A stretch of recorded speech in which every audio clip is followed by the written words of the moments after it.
하나님의 말씀은 사도행전 2장 14절 말씀부터 21절 말씀이 되겠습니다.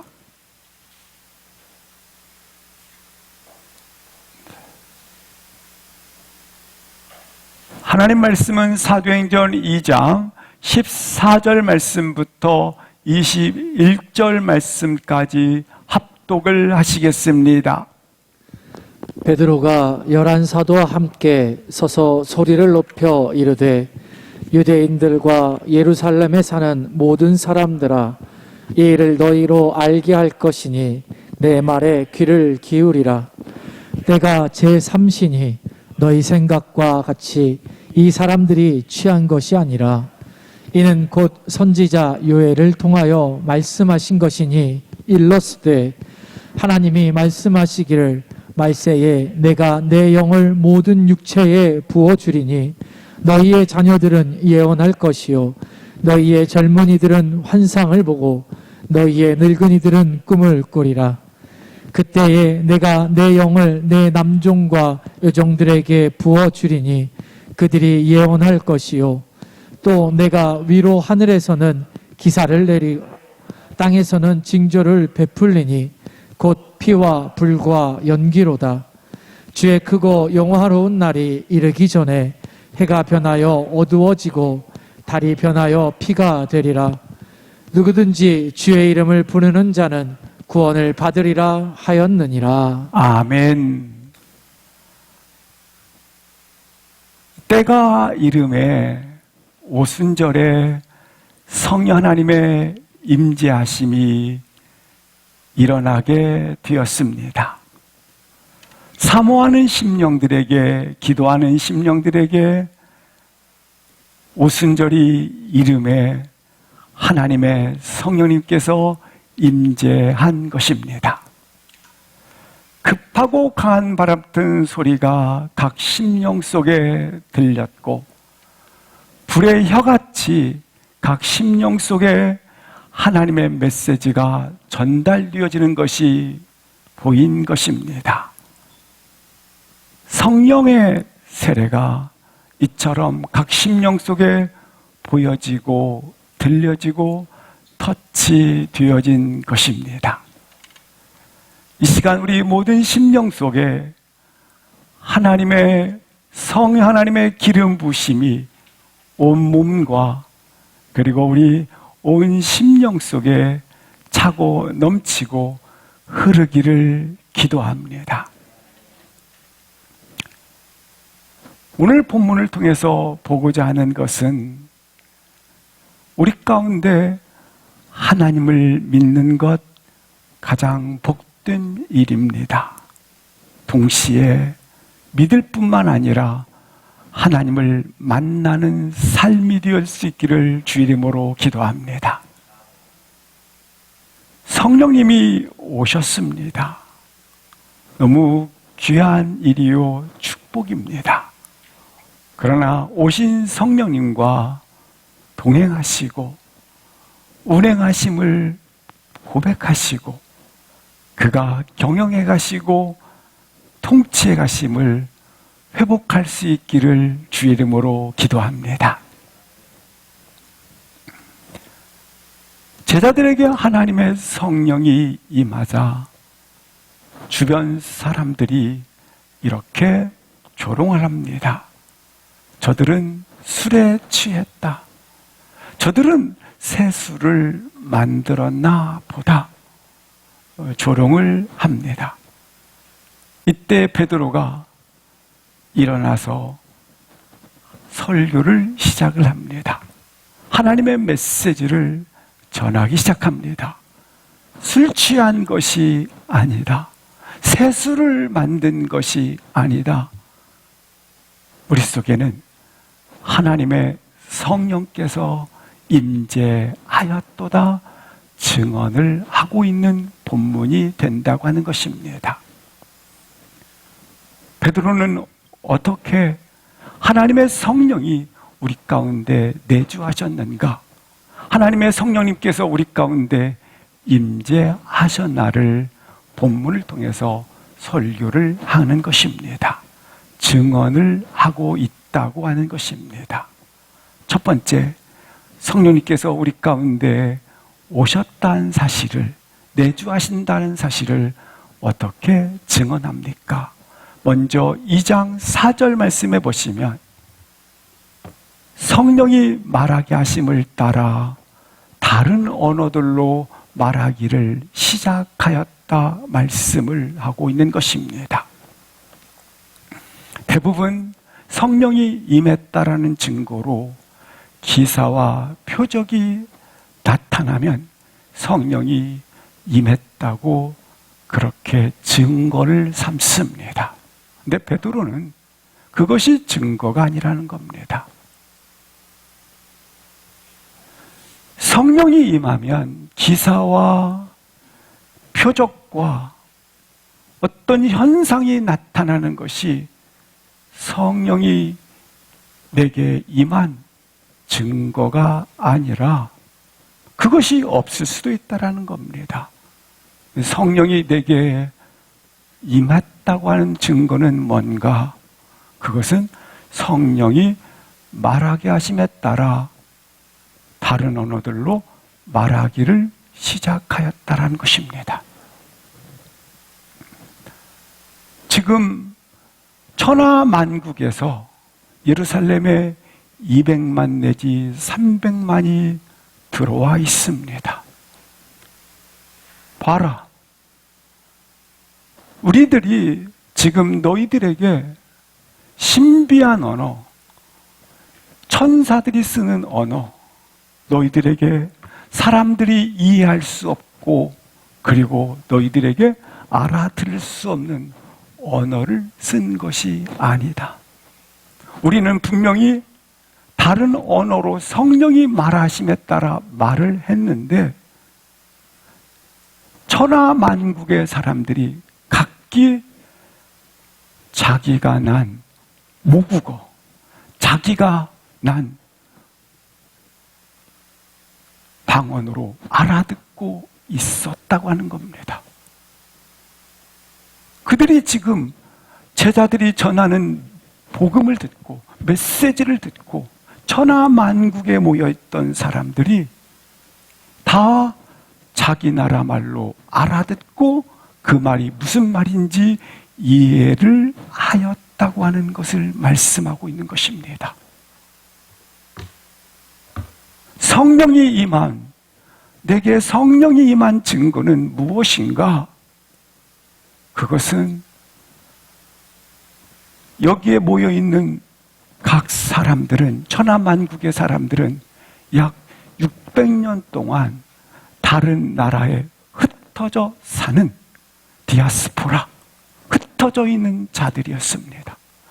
600년이 지난 지금 이곳에 왔는데 자신들이 살고 있는 모국어로 제자들은 한 번도 그 언어를 배워본 적도 없고 그리고 갈릴리의 어부들로서 무식하다고 듣는 그들인데 그들이 말을 할 때에 놀랍게 천하만국의 각각의 나라의 사람들이 자기 나라 말로 알아듣고 이해하기 시작을 하였다고 하는 겁니다.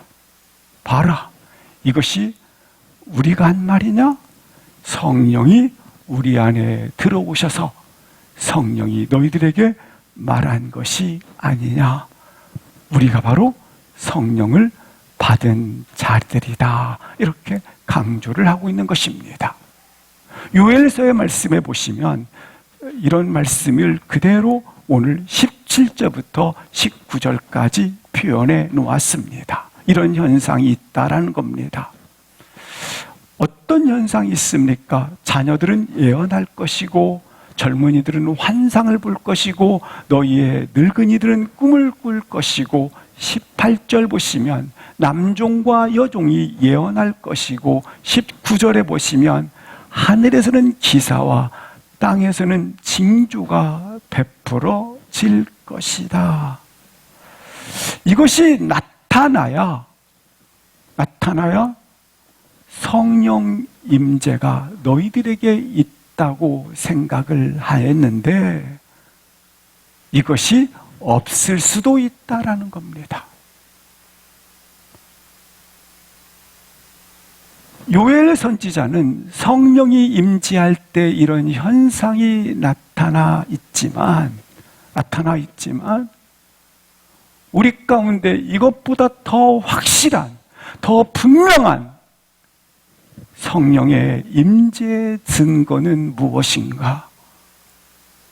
너희들 가운데 이와 같이 우리가 말을 하자, 다른 언어로 말하자, 각국에 모였던 너희들이 모국어로 우리가 전한 말을 듣고 이해하고 알고 있지 아니하냐.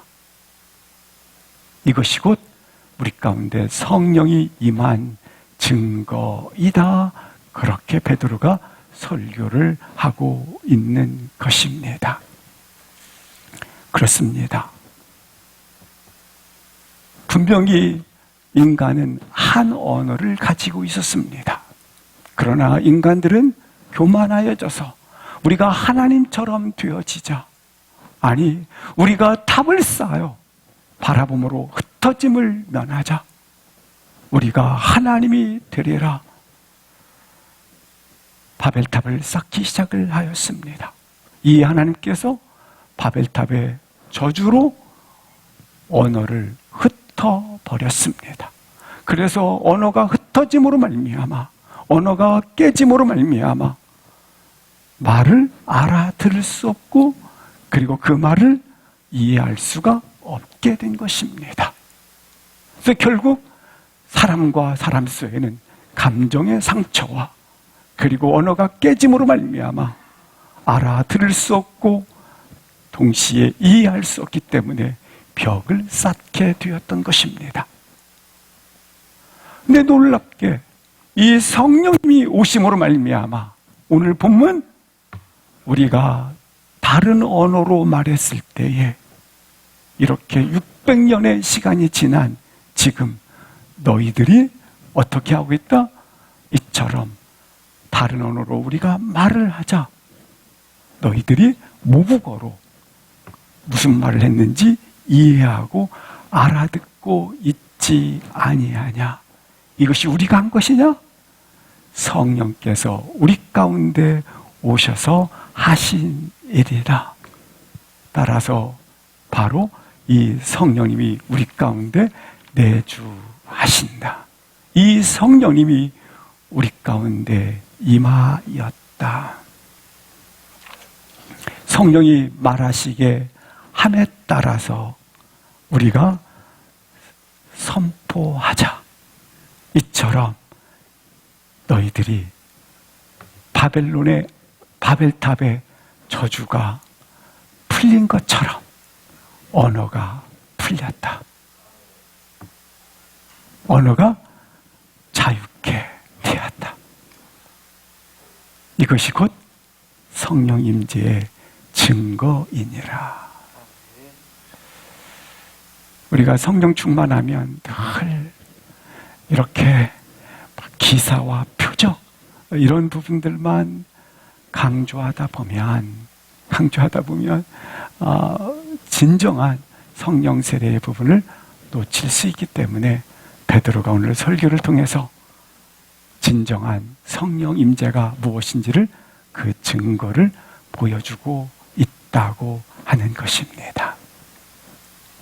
오늘 본문에 보시는 것처럼 제자들이 세계 열방으로 발을 내딛기 전에, 세계 열방으로 나가기 전에 한 걸음도 나가지 않았지만 이미 세계 열방이 예루살렘으로 모였고 또 복음을 들었다고 하는 것입니다. 이 일이 우연이 된 것이냐? 아니라는 것입니다. 하나님이 하셨다라는 겁니다. 제자들이 나아가서 복음을 전했기 때문에가 아니라 이미 성령의 임재하심으로 말미암아 그들이 모여서 그들은 이와 같은 복음을 듣게 되었다. 사도들이 세상에 발을 열방으로 내딛기 전에 이미 열방이 모여서 열방이 돌아와서 복음을 듣게 되었는데 그 복음을 놀랍게 자기 모국어로 알아들었고 그리고 그것을 이해를 하게 되었다. 이것이 곧 성령의 역사이다. 그때 모인 가운데 베드로의 설교를 들은 약 3천의 사람들이 우리가 어찌 알고 이처럼 베드로의 설교를 듣고 3천의 사람들이 회개한 후에 어디로 각 흩어진 천하만국으로 나아갔다. 그래서 각자 자기 모국으로 돌아가서 거기에서 그들이 교회를 세웠고 거기에서 복음의 역사를 일으켰다. 이게 누가 한 것이냐? 성령께서 하셨다. 이것이 곧 성령의 우리 가운데 임재의 증거이다. 이렇게 설교를 하고 있는 거예요. 본문을 잘 기억하셔야 될 이유 중에 한 가지는 그들이 지금 새 술에 취했다고 조롱하기 때문에 거기에 대한 분명한 이것은 술에 취한 것이 아니라 바로 우리 가운데 성령이 임한 증거를 설명하고 있다고 하는 것입니다. 두 번째 증거를 베드로가 설교하기 시작합니다. 20절, 21절을 보시겠습니다. 여기 보면 두 번째, 주의 크고 영화로운 날이 이르기 전에 다른 말은 표현 뭡니까? 주님의 재림날, 아니 마지막 심판날. 다른 표현은 주님 재림 직전에 어떤 일이 있을 것인가? 전에, 이르기 전에, 주의 크고 영화로운 날, 주님 재림날, 이르기 전에, 그 직전에 어떤 일이 있게 되는가? 해가 변하여 어두워지고 달이 변하여 피가 될 것이다. 21절 보시겠습니다. 같이 읽겠습니다. 시작. 누구든지 주의 이름을 부르는 자는 먼저 20절을 보여주시겠습니다. 주님 재림 직전에 어떤 일이 있을 것인가? 반드시 재앙이 있을 것이다. 우리가 예측할 수 없는 재앙들이 터져나오게 될 것이다. 주님 재림 직전에 어떤 일이 있을 것인가? 우리가 예측할 수 없는 재앙들이 이곳저곳에서 많이 있게 될 것이다. 마지막 때에 우리 주님께서 이렇게 마태복음에는 설명해 주고 있습니다. 24장에 보시면, 마태복음 24장에 보시면 미혹된 일이 있을 것이고, 5절 미혹하는 일이 있을 것이고, 6절 그러나 아직 난리와 난리가 있지만 주님 재림날은 아니니라. 아직 끝은 아니니라. 7절 민족과 민족, 나라가 나라가 전쟁이 있을 것이고 기근과 지진이 있을 것이다. 8절 재난의 시작이라. 9절 사람들이 미워하기 때문에 넘겨주게 될 것이다. 10절 서로 미워하고 잡아주게 될 것이다. 이런 일이 있을 것이다. 이때 모든 상황 속에서 우리 사랑하는 성도 여러분, 모든 상황입니다. 모든 상황 속에서 주님의 뜻을 발견할 수 있기를 주의 이름으로 기도합니다.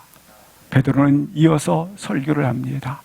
이처럼 주님 재림 직전에 예측할 수 없는 재앙들이 곳곳에서 터져 나올 것이다. 그러나 이것으로 끝나는 것이 아니라 마지막 때에, 마지막 날에 내가 주의 영으로, 마지막 때에 이러한 것이 있겠지만 마지막 때가 가까우면 가까울수록 더더욱 성령 하나님의 기름 부으심이 가득 흘러 넘쳐서 21절 어떤 일이 있겠는가? 곳곳에서 주의 이름을 부르는 자는 뭘 받으리라? 구원을 받게 될 것이다. 누구든지 인종을 차별하고 성별을 인종과 그리고 여기 성별에 차별을 두지 않고 지금까지 어떻게 살아왔든지 지금까지 무슨 일을 하며 지냈든지 간에 오늘 주의 성령으로 인하여 주의 이름을 부르는 자들이 마지막 때가 가까우면 가까울수록 뭐하리라? 많이 일어나게 될 것이다. 그런데 놀랍게 베드로가 설교하면서 지금 천하 만국에 모인 사람들이 성령의 이끄심에 따라서 이곳저곳에서 주의 이름을 부르고 있지 않느냐. 그것이 나의 실력이나 나의 능력으로 나의 행위로 되어진 것이냐? 이곳저곳 여기에 모여있는 무리들이 이곳저곳에서 지금 주의 이름을 부르고 있지 않느냐? 그것이 바로 성령이 각 사람 위에 임한 증거가 된다.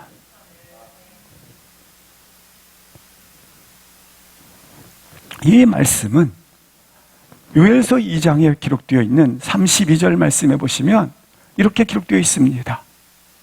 누구든지 여호와의 이름을 부르는 자는, 요엘서의 이 말씀을 베드로가 결론 부분으로 가지고 와서 성령이 임하면 이와 같이 여호와의 이름을 부르는 자가 구원을 얻을진데, 지금 천하 만국에 모여있는 수많은 무리들이 성령의 이끄심 받아 여기까지 왔고 이곳에서 우리가 전하는 메시지를 듣고 그 메시지를 이해하고 알게 되어서 그들이 지금 주의 이름을 부르고 있지 아니하냐. 이것이 곧 변하지 않는 성령 하나님의 그들 가운데, 우리 가운데 임한 증거이니라 말씀을 하고 있는 것입니다. 베드로는 기사와 표적이 일어났기 때문에 성령이 임한 증거가 아니라 한 인간이, 나죠, 내가 예수 이름을 믿고 예수 이름을 부르고 구원을 받았다라는 것, 이것이 변하지 않는 내 안에 성령이 임한 증거이다.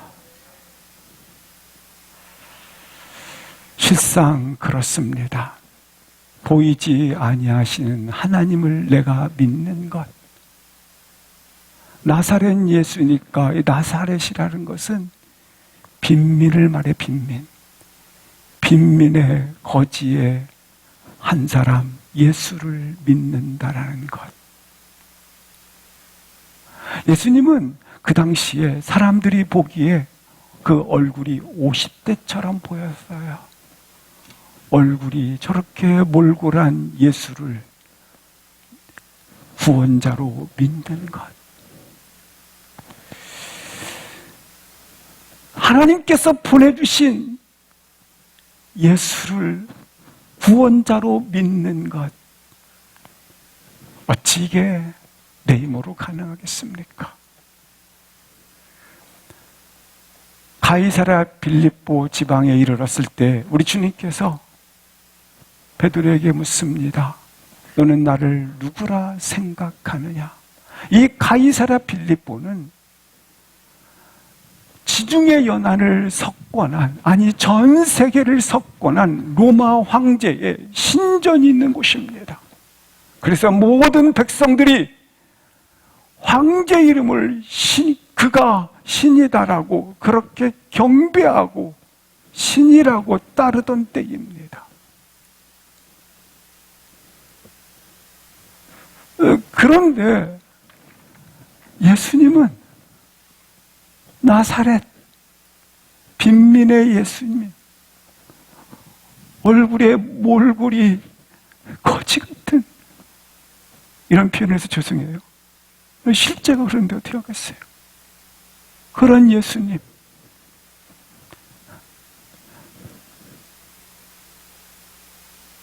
그런 예수님 비교한다면 모든 사람들이 힘이 있고 모든 걸 가지고 있는 황제, 누구를 경배하고 싶습니까?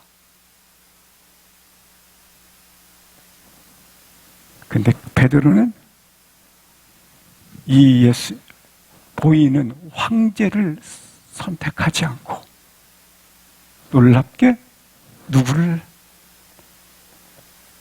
황제를 제쳐놓고 예수님을 나의 구주, 나의 하나님으로 고백을 하게 됩니다. 그때 우리 주님께서 말씀하십니다. 이를 알게 한 이는 하늘에 계신 내 아버지가 하셨느니라. 베드로는 감사하게 로마 황제를 제쳐놓고 구원자이신 예수님을 찾았다는 것을 볼 수 있는 것입니다. 그리고 나서 가이사랴 빌립보 이 사건이 있은 후에 시간이 지나 오늘 오순절 때가 된 것입니다. 근데 오늘 오순절 때 보니까 그때 경험이 다시 재확인이 되는 거예요. 그래, 내 힘으로 된 것이 아니지, 내 실력으로 그때 그 얘기를 한 것이 아니지. 그때 우리 주님께서 말씀하시기를 이를 알게 하신 이는 하늘에 계신 내 아버지가 하신 일이었지. 그 표현으로 오늘 동일하게 요엘서 말씀을 가지고 와서 표현하는 겁니다. 바로 성령께서 하셨다.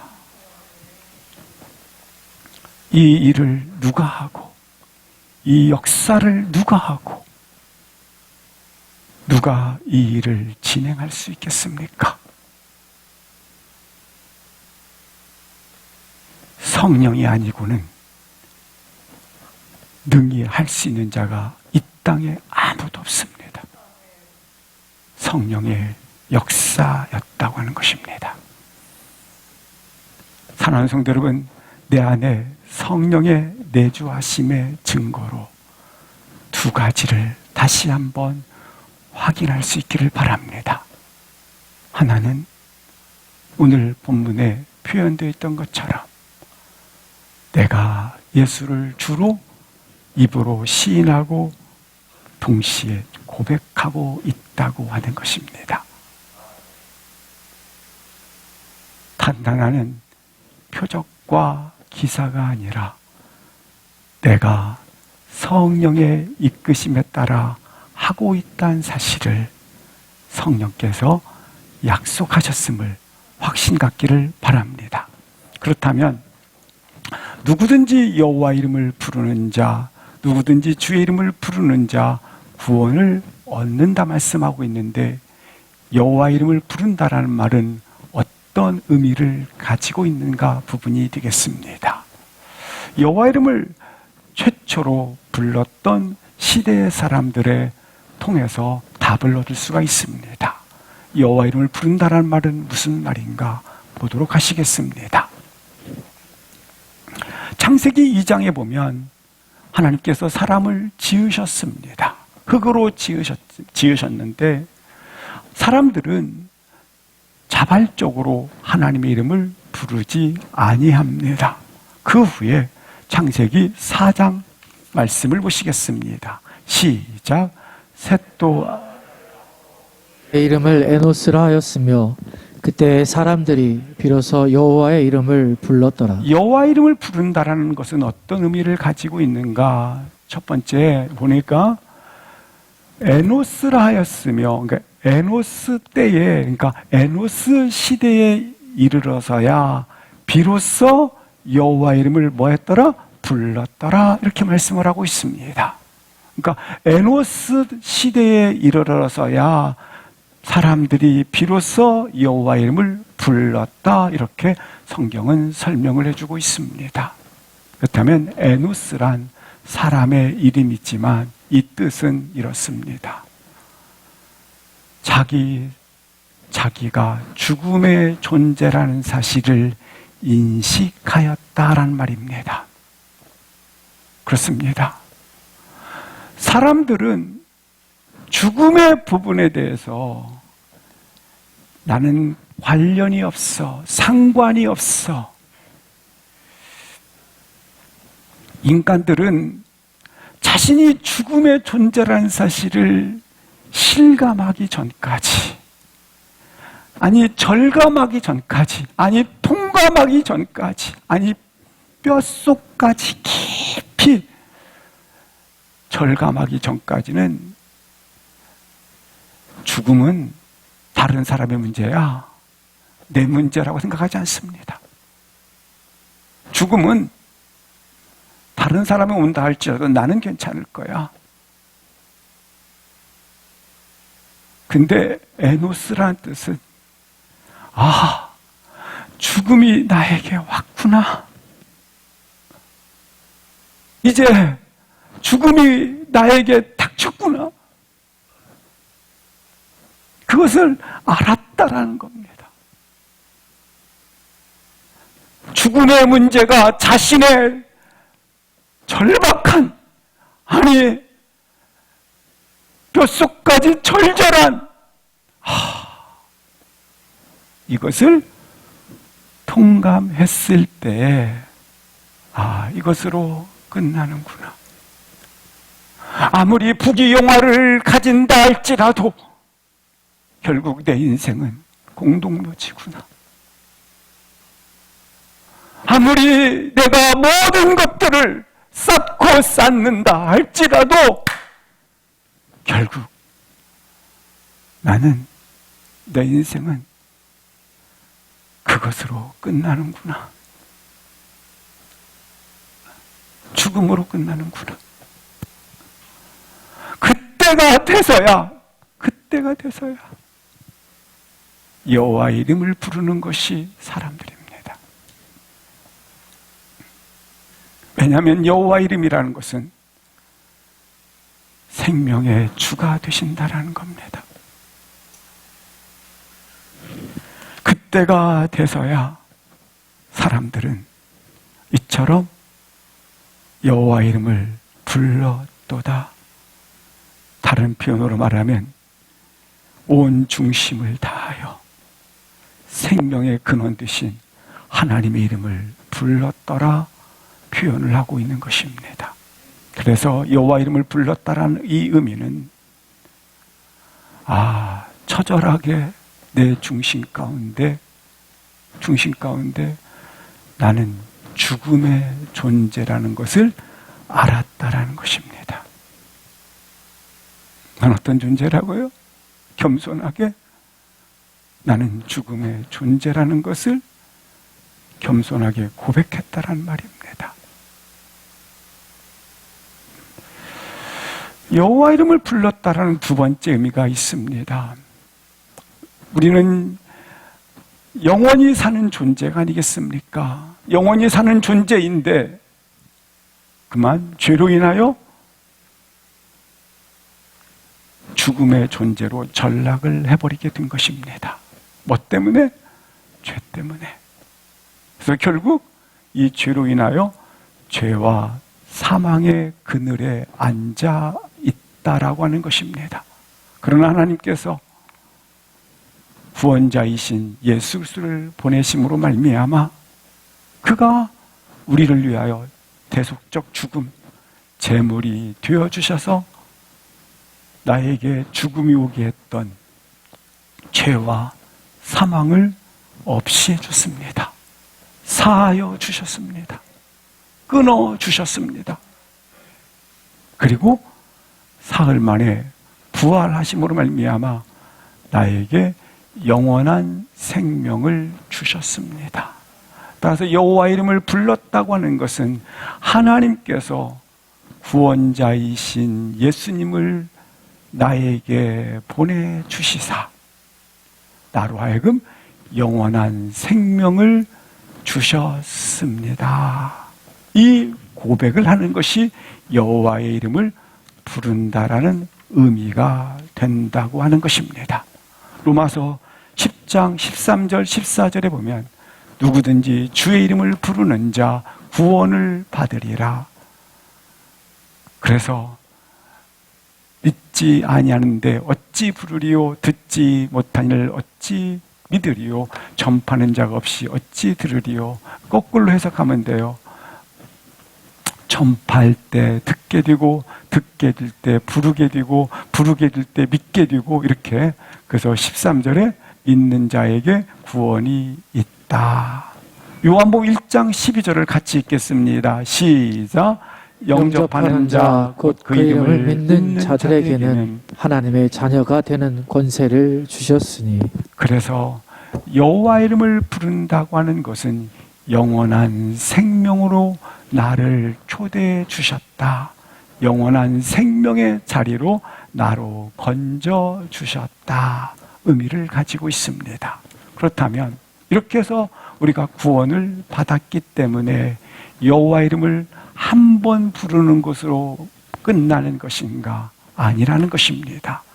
여호와의 이름을 구원, 영원한 생명의 자리로 옮김받은 나는 계속해서 여호와의 이름을 불러야 한다고 하는 것입니다. 그렇다면 여호와의 이름을 부른다라는 또한 주어지는 부분은 무엇인가? 부른다라는 것은 무엇을 뜻하는 것인가? 이렇습니다. 여호와 이름을 부른다고 하는 것은 이제부터 이제는 나 사는 것 아니요 내 안에 누가 사는 것이다? 그리스도께서 사는 것이다. 그러므로 첫 번째 여호와 이름을 부른다고 하는 것은, 사랑하는 성도 여러분, 나는 살아갈 때 그리스도의 이름으로 사는 것입니다. 나는 살아갈 때에 놀랍게 여호와 이름을 부른다고 하는 것은, 살아갈 때에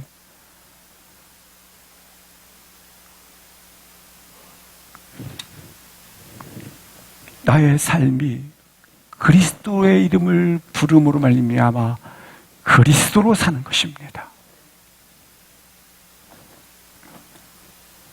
우리는 분명히 예수 이름을 믿고 또 예수 이름을 입술로 고백함으로 구원의 자녀가 되었습니다. 구원의 자녀된 우리는 구원의 즐거움을 누리셔야 합니다. 그러나 동시에 구원받은 자기 때문에 그리스도의 인격, 그리스도의 이름, 그리스도의 주어지는 그분의 가지고 있는 생명으로 살아가는 것입니다. 그것이 곧 그리스도의 이름으로 사는 것입니다. 나는 무엇으로 사는 자인가?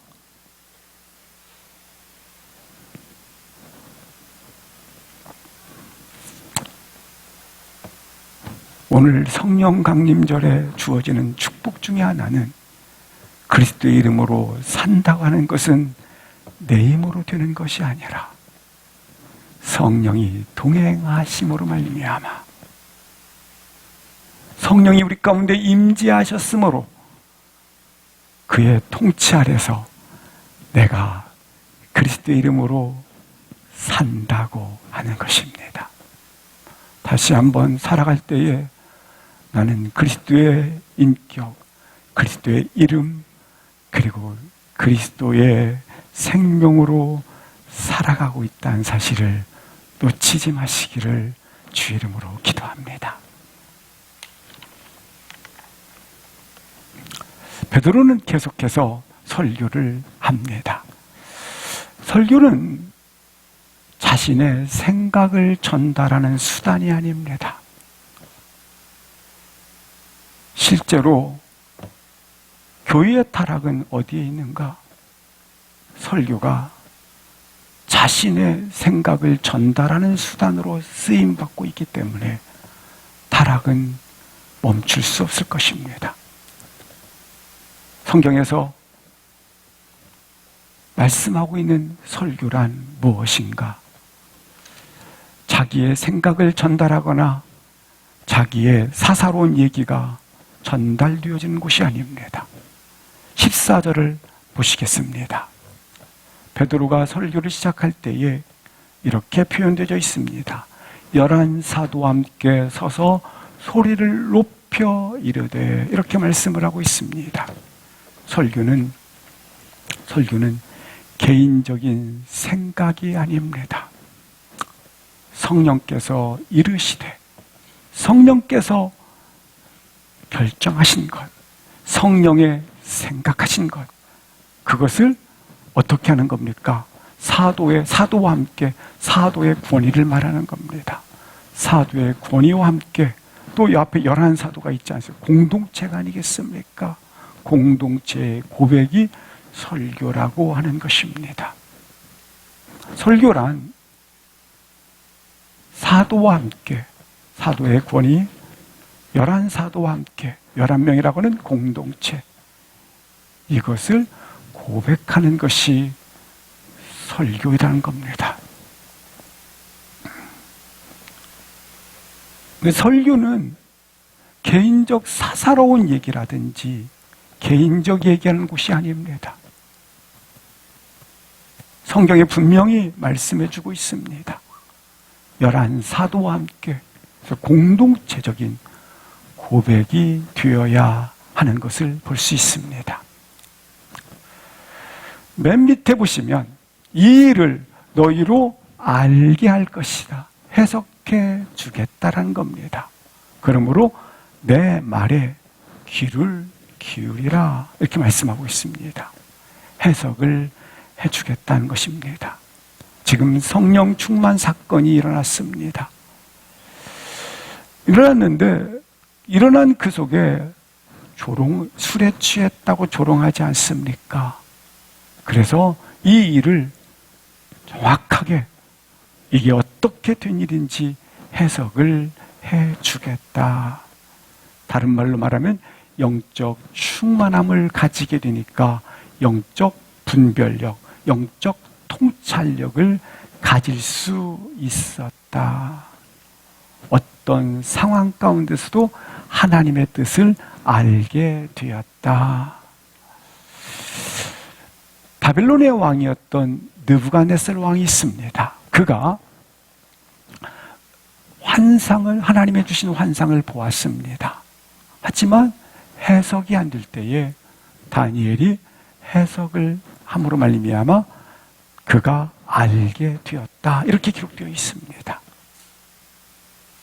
하나님의 사람에 의해서 이처럼 알게 되는 영적 통찰력을 가지게 되었다. 마찬가지로 오순절 성령의 기름 부심의 사건도 아직 알고 있어요.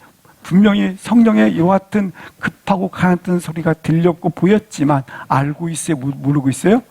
아직 알지 못하니까 그것에 대해서 알게 할 것이다. 우리 사랑하는 심령들에게 이 시간 내 말에 귀를 기울일 수, 베드로가 성령에 따라서 하는 말을 말씀하는 거예요. 내 말에 귀를 기울일 수 있기를 주 이름으로 축복합니다. 이 말은 무슨 말이냐면 너희가 중요한 시점에 있다. 너의 인생의 가장 중요한 때가 되었다. 너의 인생에 있어서 가장 중요한 부분이 있다. 그걸 누가 선포한다? 하나님이 지금 네 인생의 가장 중요한 때를 선포한다. 성령께서 말씀을 하신다. 그것이 17절이에요. 17절 합독하시겠습니다. 시작. 하나님이 말씀하시기를 말세에 내가 내 영을 모든 육체에 부어주리니 너희의 자녀들은 예언할 것이요 너희의 젊은이들은 환상을 보고 너희의 늙은이들은 꿈을 꾸리라. 귀를 기울이라. 지금 내 인생의 가장 중요한 때, 가장 중요한 때, 가장 중요한 부분을 하나님이 선포한다. 내 인생의 가장 중요한 시기, 내 영혼 속에 있어야 할 일을 하나님이 선포하신다.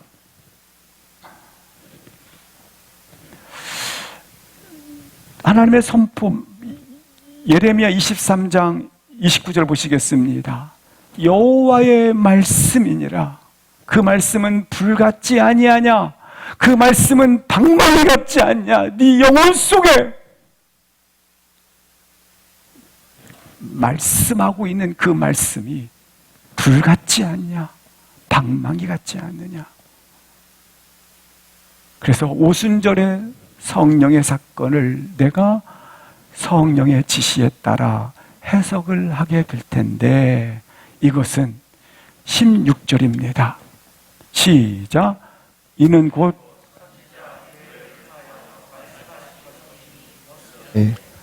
이 오순절 성령 사건은 요엘서 말씀을 통하여 말씀하신 것이니 요엘서 말씀을 통해서 해석을 하겠다라는 얘기입니다. 그러니까 내가 해석하는 게 아니고 요엘서 말씀을 통해서 내가 해석을 해주겠다라는 겁니다.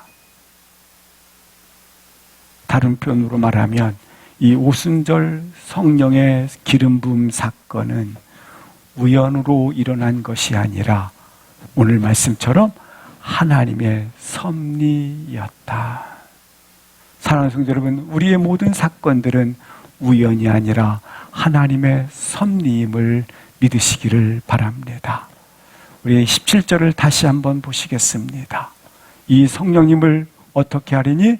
부어주리니. 어디에 부어주십니까? 성령님을, 내 영을, 내 신을, 성령님의 생명의 영을 어디에 부어준다고요? 모든 육체에 부어줄 것이다. 요엘서 2장 28절에는 이렇게 말씀하고 있습니다. 내 영, 성령을 어디에게 부어주리니? 만민에게 부어주리니. 다른 말로 말하면 하나님의 성령은 육체를 입은 모든 인간들에게 부어줄 것이다. 부어주게 될 것이다. 누구든지 말입니다. 부어주게 될 것이다. 구약에서는 선택된 사람, 특별한 자에게만 성령님이 부어졌습니다. 그러나 오늘 사도행전 다시 2장 17절에는 여기 보십시오. 거기 보면 말씀하시기를, 이게 말세, 그 예수님께서 승천하신 후에는 구약시대 때는 특별한 사람에게만 부어졌던 그 성령이 놀랍게 예수님이 승천하신 이후에는 그 성령님이 누구에게 부어줄 것이다? 모든 육체에 부어지게 될 것이다. 부어지리라. 넘쳐나게 흐르게 하리라. 폭포수처럼 지정의 너를 덮을 것이다. 이 폭포수처럼 내 몸과 내 심령을 덮게 될 것이다. 이 영이 부어질 때 어떤 일이 일어납니까? 36장 26절 에스겔서에 보니까 이런 말씀이 있습니다. 이 영이 너희 속에 부어지자 굳은 마음이 부드러운 마음으로 변하게 될 것이다. 돌 같은 마음이, 굳었던 마음이 이처럼, 예전에는 내가 하는 모든 것들이 나만 의롭다고 생각을 했는데 하나님을 슬프게 했던 것들이 있음을 깨닫고 하나님 하며 눈물을 흘리는 마음을 가지게 될 것이다. 강팍했던 마음이, 굳었던 마음이 부드러운 마음이 될 것이다. 고집스러웠던 마음이 유연해질 것이다. 차가웠던 마음이 따뜻해질 것이다. 다시 이 본문을 보면서 성령이 임하시면 이런 마음이 될 것이다. 우리 하나만 보고 마치도록 하겠습니다. 성령이 임하시면 너희 자녀들이 뭐 할 것이요? 예언한다고 하고 있습니다.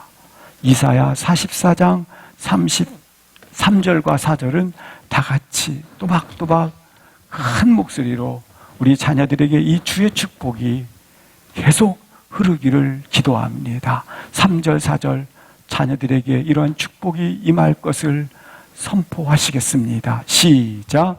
나는 목마른 자에게 물을 주며 마른 땅에 시내가 흐르게 하며 나의 영을 내 자손에게 나의 복을 내 후손에게 부어주리니 그들이 불 가운데에서 솟아나기를 시냇가에 버들같이 할 것이라. 다시 한번 읽겠습니다. 시작. 나는 목마른 자에게 물을 주며 마른 땅에 시내가 흐르게 하며 나의 영을 내 자손에게 나의 복을 내 후손에게 부어주리니 그들이 불 가운데서 솟아나기를 시냇가에 버들같이 할 것이라. 우리 자녀들에게 이런 복이 주어지게 될 것이다. 하나님의 성령이 임할 때에 자녀들이 예언한다고 했는데 예언이라는 뜻은 어떤 뜻인가? 물론 미래의 것을 선포하는 것이 됩니다. 그러나 더 중요한 의미가 있습니다. 예언한다라는 말은 무슨 말이냐면 하나님의 입술을 자녀들의 혀에 두겠다라는 것입니다. 예언한다라는 말은 무슨 말이냐면 하나님의 입술을 자녀들의 혀에 두겠다라는 거예요. 자녀들의 혀에 하나님의 입술을 두게 됨으로 말미암아 우리 자녀들이 놀랍게 성경의 말씀을 고백을 하게 되고 살리는 생명의 소리를 나타내고 흐르는 축복의 소리를 표현하고 우리 아이들 입술에서 이게 나온다라는 거예요. 오늘날은 우리 자녀들의 입술을 보면 우리 자녀들은 안 그러겠지만 좀 너무 싸나워져 있지 않나. 우리 자녀들의 입술을 보면 너무 바빠요. 여유가 없어요. 슬프지 않습니까? 그런 모습 볼 때마다. 그러나 성령이 임하면 우리 자녀들 입술에, 자녀들 혀에 우리 하나님의 입술을 두시겠다.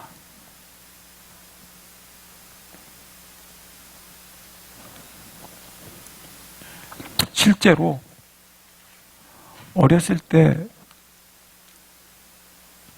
그렇게 믿음으로 고백했던 아이들이 지내고 보니까 시대를 바꿨고 영적 거장으로서 그들이 기독교 역사를 바꿨더라고요.